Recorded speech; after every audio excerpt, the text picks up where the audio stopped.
Hello guys, मैं Gajendra Kaushik Avyan IAS academy के YouTube channel पर आपका स्वागत करता हूं। देखिए, पिछला जो हम लोगों का वीडियो था उसमें हमने स्टडी किया था या डिस्कस किया था internal structure of the earth, पृथ्वी की आंतरिक संरचना। लेकिन उसमें कुछ पार्ट छूटा था, जैसे कि यहाँ देखेंगे जियोथर्मल एनर्जी।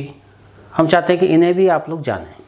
जियोथर्मल एनर्जी, भूतापीय ऊर्जा क्या है, मैग्मा चैम्बर क्या है, गटनबर्ग चैनल क्या है और गटनबर्ग डिसकंटिन्यूटी क्या है।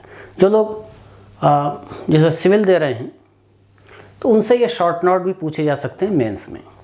ये प्री कम मेंस के पॉइंट ऑफ व्यू से है पूरा मैटर। आइए देखते हैं एक एक को। तो पहले देख रहे हैं जियोथर्मल एनर्जी। आइए देखिए, ये है एस्थेनोस्फीयर, जैसा मैंने पिछले वीडियो में बताया था। एस्थेनोस्फीयर का जो अपर पार्ट है, यानी कि क्रस्ट के ठीक नीचे, ये 1.5 किलोमीटर मोटा है और ये लगभग लिक्विफाई है, यानी कि टेम्परेचर बहुत ज़्यादा है। जैसा कि पहले आपने देखा था, यहीं पर मोहो डिसकंटिन्यूटी थी जो क्रस्ट और एस्थेनोस्फीयर के बीच में थी। मोहो डिसकंटिन्यूटी को क्रॉस करते ही टेम्परेचर यहाँ 1000 डिग्री सेंटीग्रेड हो जाता है। तो अब जियोथर्मल एनर्जी की हमने बात की है, भूतापीय ऊर्जा की बात की है। तो भूतापीय ऊर्जा का स्रोत क्या है, सोर्स क्या है, कहाँ से आती है? तो देखिए, यहाँ वाली जो एनर्जी है, पहले तो ये बनी कैसे? एक तो यहाँ रेडियो एक्टिव एलिमेंट है और एक बड़ा कारण मैंने पहले ही बताया था कि ये परतें एक साथ ऐसे लग कर के नहीं घूम रही होती, बल्कि इनकी स्पीड में अंतर है क्रस्ट और मैंटल की। तो इनके फ्रिक्शन से टेम्परेचर बढ़ रहा होता है। टेम्परेचर बढ़ेगा यानी कि ऊष्मा बनेगी, या वही एनर्जी है। तो ये एनर्जी दो तरीके से बाहर आ सकती है। क्या क्या प्रोसेस है? दो। एक है वल्केनिज्म, यानी कि ज्वालामुखी क्रिया। तो ज्वालामुखी क्रिया में तो प्लेट्स मान लो टकराती हैं या फिर मैग्मा बढ़ता है। ये चैप्टर क्योंकि दूसरा है, हम बाद में लेंगे इसे। तो ये मैग्मा यहाँ का ऊपर आए तो समझ लें कि ये वल्केनिज्म है, ज्वालामुखी क्रिया है। तो एक तो इस तरह से ऊर्जा बाहर आ सकती है। तो भूतापीय ये भी है, लेकिन फॉर्म दूसरी है। एक जिसे हम यूज भी कर रहे होते हैं, दूसरा तरीका क्या है इस ऊर्जा का बाहर आने का? वो है बाई कंडक्शन, चालन विधि द्वारा। चालन विधि क्या होती है?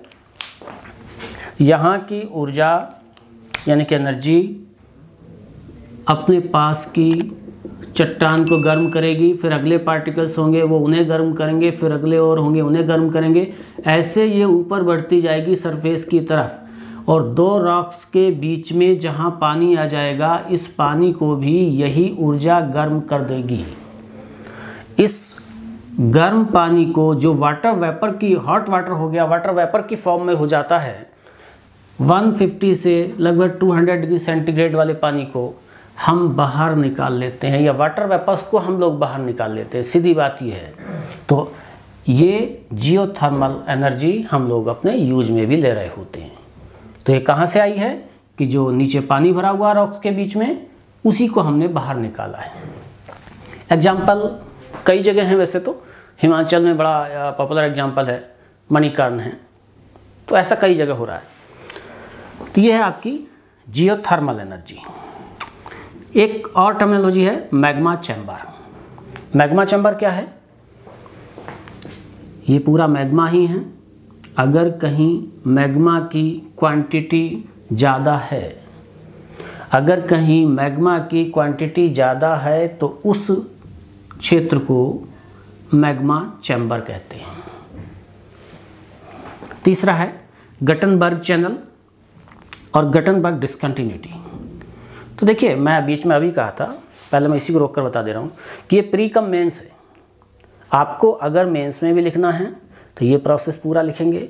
अगर वो केवल मैग्मा चैम्बर पूछते हैं तो फिर से क्रस्ट के नीचे एस्थेनोस्फीयर, एस्थेनोस्फीयर का ऊपर वाला पार्ट, ये 1.5 किलोमीटर का दिखाएंगे।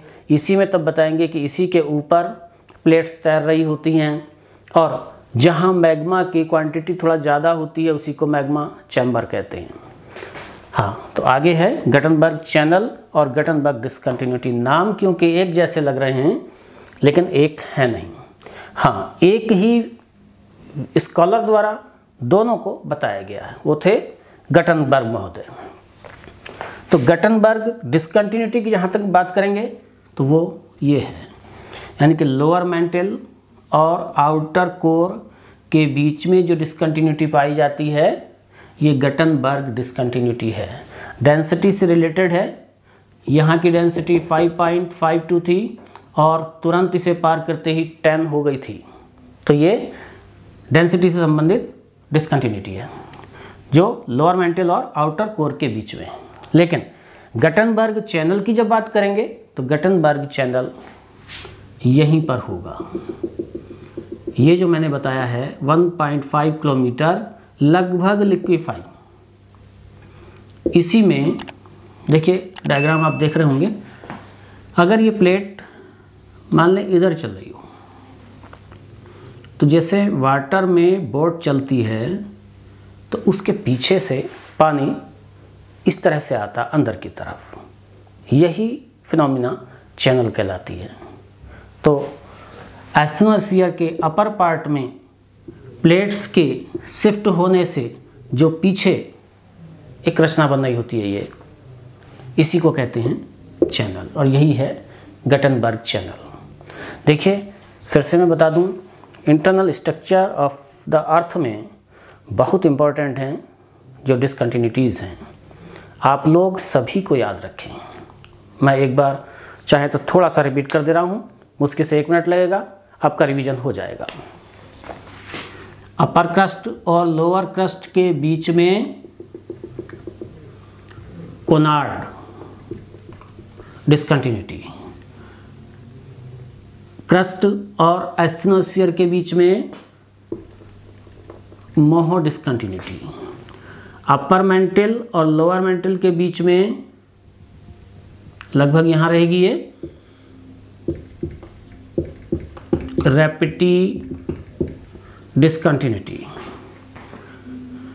और इसके बाद ये मैंने अभी बताई है लोअर मेंटल और आउटर कोर के बीच में गटनबर्ग, और आउटर कोर और इनर कोर के बीच में भी एक डिस्कंटिन्यूटी है, इसका भी नाम याद रखेंगे, ये है लेहमैन डिस्कंटिन्यूटी। यहाँ तक कि आपका internal structure of the earth chapter पूरा होता है। इसके बाद हम चलेंगे कॉन्टिनेंटल ड्रिफ्ट थ्योरी की तरफ, जो हम अगले लेक्चर में लेंगे। तो कॉन्टिनेंटल ड्रिफ्ट थ्योरी शुरू तो की थी एफ बी टेलर ने, लेकिन उसी को मॉडिफाई किया अल्फ्रेड वेगनर ने, और उसके बाद हम प्लेट टेक्टोनिक्स लेंगे, इसके बाद आगे चलेंगे। ठीक है, आप लोग इसे रिवाइज कर लें पहले और फिर कंटिन्यू करते हैं। ठीक है, थैंक यू।